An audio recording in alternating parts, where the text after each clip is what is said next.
Hello everyone, Hey Dad's in here to tell you that now World Cup Speedruns 3 will soon start. Yes, you heard right.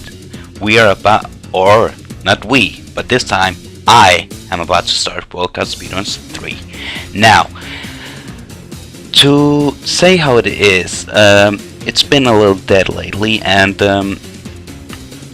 the plan for this tournament is to revive the speedrunning community a little, so hopefully get people in the mood to speedrun good old games, and that is what brings me to the next point, which is the tournament itself. The tournament will be, from my own decision, I thought it will be a mixed tournament of, yes, Crash and Spyro. Now this will be a little different from previous tournaments, I believe. Like, it will only be Crash and Spyro games, yes, only that. But there will be two kind of groups. There will be the group with Crash people, and then the other group with Spyro people. Now, this might sound a little strange, like you might think, how is that gonna work out and such? Well, there's a plan for this, and the final will contain a Crash and a Spyro game. So yes, you will have to switch games in the final, but how it will turn out, I don't know for sure myself, and that brings me to the next point.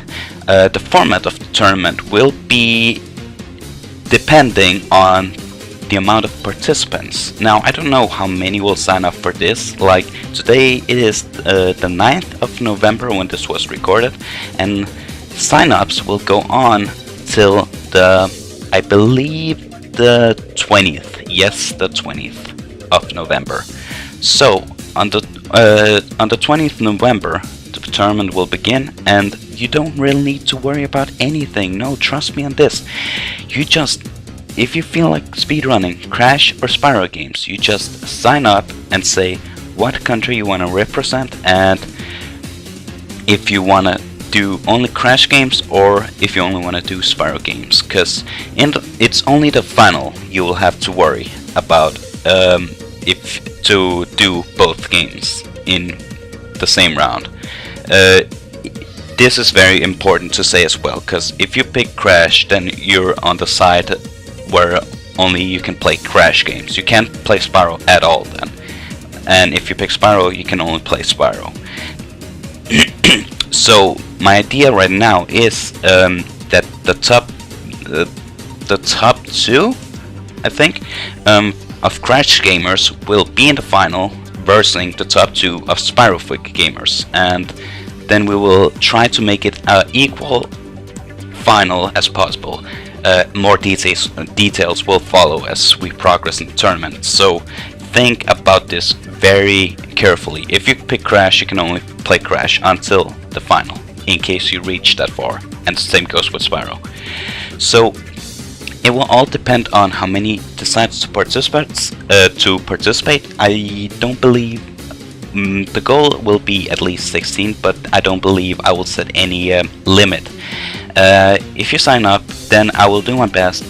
If you sign up before the deadline, I will do my best to include everyone as possible.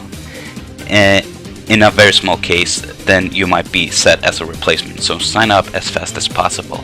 And plus, if you say, if you decide to go with the majority, and for example, if we have 16 players and 12 of them go with Crash, then 4 goes with Spyro, then obviously it's gonna be pretty hard to qualify from the Crash group than the Spyro group. So it all depends on how many participates, how many are split into each of the two groups, the Crash group and the Spyro group, and ranking and seeding will be determined from previous tournaments.